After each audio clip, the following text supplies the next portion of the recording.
So Baba has 2 children. One is very happy that he's in government, and the other one is very angry that he's in government. So if you are Raila Odinga, what do? You make them happy both.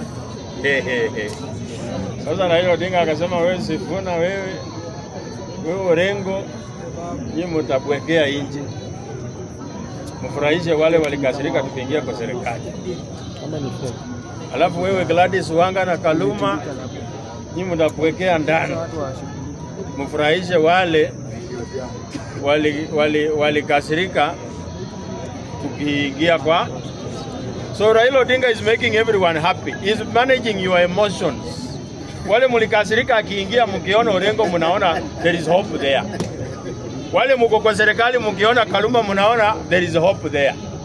Alafu yeye mwenyewe anatokea anasema mimi siko kwa serikali.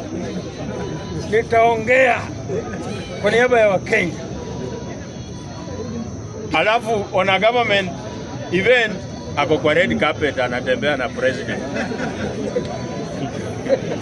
Alafu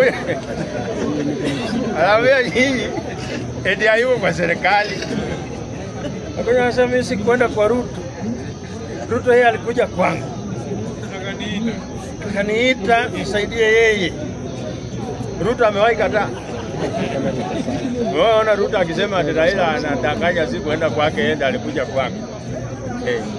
So you people who are very happy at Orengo, wengine wanapanga hata kuimpeach Orengo. Unajua wanaangalia wanashindwa hawa ni wajinga wa wapi. Orengo is serving the interest of ODM party. Together with my friend and Senator of Nairobi, Edwin Sifuna. Raila Odinga, sahi ODM iko na midomo ngapi? 2. Moja inapinga na ingine inasifu. Na zote ziko na bidii the same. Ile inapinga na bidii.